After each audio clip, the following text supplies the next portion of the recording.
Hoy voy a estar discutiendo un libro que parece describir lo que está sucediendo hoy día con las instituciones académicas a nivel postsecundaria. Lo interesante del libro es que este fue publicado en el 2008, es decir, hace más de una década. Sin embargo, el autor describe lo que él llamaba posibles cambios que iban a llegar en las universidades.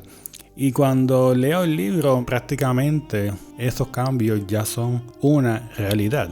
Veremos de qué habla el autor. El libro se llama, traducido al español, El último profesor, las universidades corporativas y el destino de las humanidades. El argumento principal del autor es que las universidades, mayormente en este caso privadas, sin fines de lucro, que enfocan el currículo en las humanidades, se están desplomando poco a poco, a medida que los títulos universitarios, es decir, las concentraciones, se vinculan cada vez más explícitamente a la preparación laboral.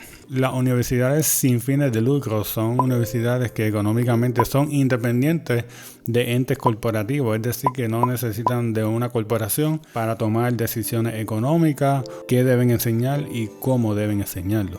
Según el autor, con cada década que pasa, la educación en las artes liberales se iba a convertir cada vez más en un artículo de lujo y que iban a ser alternativas solamente para aquellos privilegiados que tuvieran el dinero para estudiar en instituciones como por ejemplo Harvard o Princeton. Por otro lado, la mayoría de las instituciones de educación postsecundaria, debido mayormente al objeto económico, se convertirían en instituciones con fines de lucro, es decir, for profit college, siendo así más flexibles en los requisitos de admisión y dirigiendo los cursos estrictamente como un pasaporte para el mundo laboral.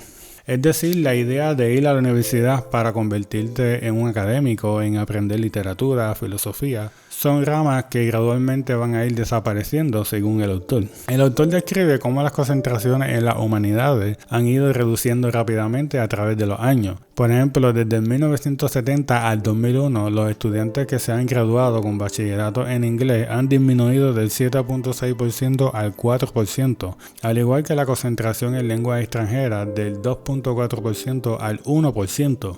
Además, se ha reflejado un aumento en las instituciones que se consideraban como institutos o community college, que originalmente brindaban grados asociados o certificaciones y que ahora ofrecen desde bachillerato hasta doctorado y que se pueden completar en tan solo unos pocos años. Esto sin duda cambiará no tanto el contenido de los currículos, sino el rol de los profesores. Por ejemplo, la Universidad de Phoenix es una institución con fines de lucro que le pertenece a la corporación Apollo Global Management. El 97% de los profesores de dicha institución trabajan a tiempo parcial. La empresa que dirige la universidad fue la primera institución postsecundaria en ofrecer todos los cursos online para el 1989.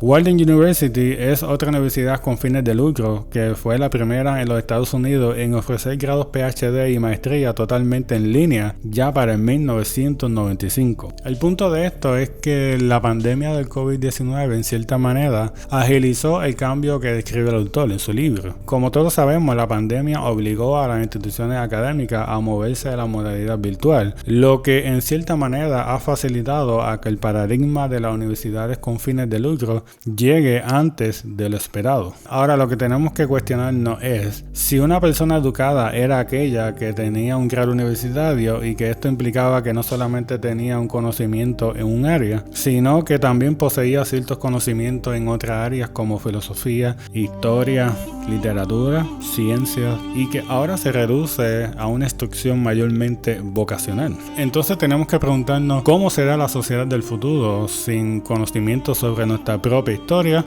sin el desarrollo del pensamiento crítico para reconocer y reclamar los propios derechos humanos. Es decir, una generación sin las bellas artes, sin la capacidad de leer, redactar y sintetizar conocimientos con el fin de crear nuevos conocimientos. Es una pregunta que realmente tenemos que todos reflexionar para saber cómo podemos lidiar con este problema que aparentemente cada vez está más cerca.